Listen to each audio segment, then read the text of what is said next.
जय श्री कृष्णा दोस्तों, कैसे हैं आप लोग। मैं आशा करता हूं कि आप सभी लोग अच्छे होंगे। भगवान श्री हरि की कृपा आप लोगों पर बनी रहे। दोस्तों, आज की कहानी बड़ी ही धार्मिक और मार्मिक है। आज की कहानी में हम जानेंगे कि एक बार श्री कृष्ण और बलराम एक साथ कहीं गए थे, तो उनके साथ ऐसा क्या घटित हुआ जो कि हमारे जीवन को एक नई दिशा सिखलाता है। तो दोस्तों, आइए बिना विलंब किए हम इस कहानी को शुरू करते हैं। महाभारत काल की बात है। एक बार कृष्ण और बलराम किसी जंगल से गुजर रहे थे। चलते चलते काफी समय बीत गया और अब सूरज भी लगभग डूबने वाला था।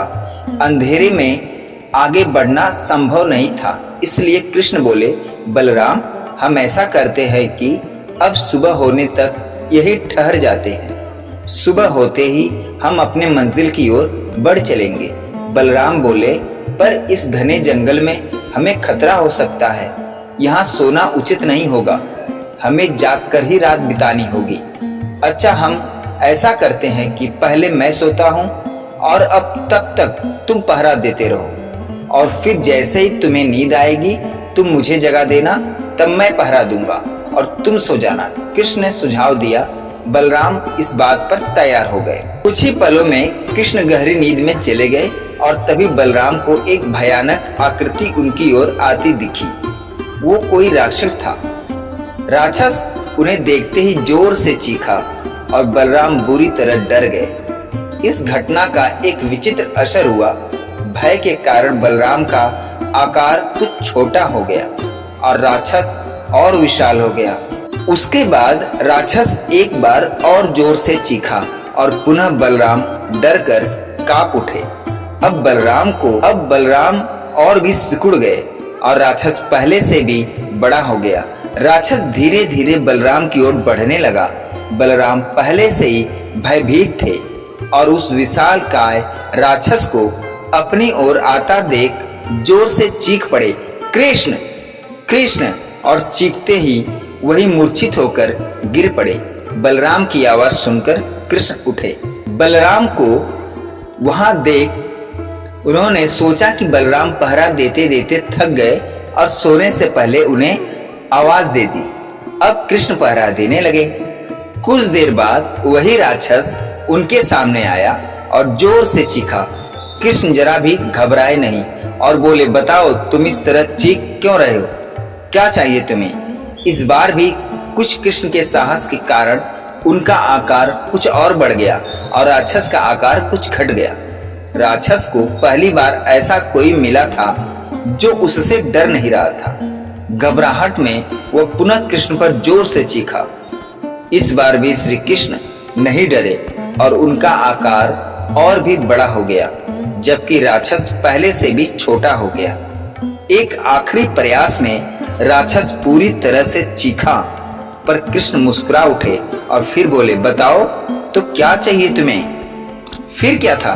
राक्षस सिकुड़कर बिल्कुल छोटा हो गया और कृष्ण ने उसे हथेली में लेकर अपनी धोती में बांध लिया और फिर कमर में खोस कर रख लिया।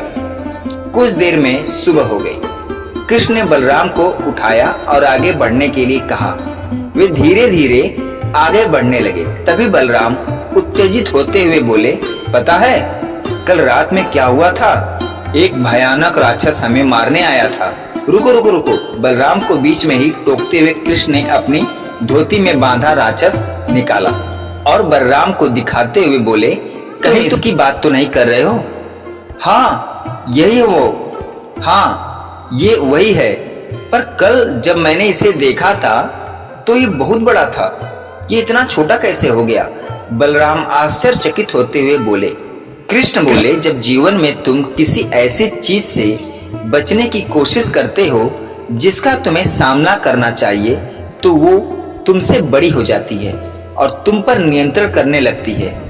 लेकिन जब तुम उस चीज का सामना करते हो जिसका सामना तुम्हें करना चाहिए, तो तुम उससे बड़े हो जाते हो और उसे नियंत्रित करने लगते हो। दोस्तों, ये राक्षस दरअसल हमारी जिंदगी में आने वाली चुनौतियां हैं। अगर हम इन चुनौतियों को टालते हैं तो ये और बड़ी हो जाती हैं। आखिर में ये कंट्रोल करने लगती हैं हमें, इसलिए हमें इनका साहस पूर्वक सामना करना चाहिए ताकि हम उन पर काबू पा सके। इस प्रकार चुनौतियों का डट के सामना करने से वो चुनौतियां छोटी हो जाती हैं, चाहे वो जितनी भी बड़ी हों। इससे हम आसानी से उन पर नियंत्रण कर सकते हैं और सफल हो सकते हैं। दोस्तों, कैसी लगी ये कहानी हमें कमेंट में जरूर बताइएगा, और कहानी अच्छी लगी हो तो भगवान कृष्ण के लिए चैनल को प्लीज लाइक शेयर सब्सक्राइब जरूर करिएगा। पूरा वीडियो देखने और सुनने के लिए धन्यवाद।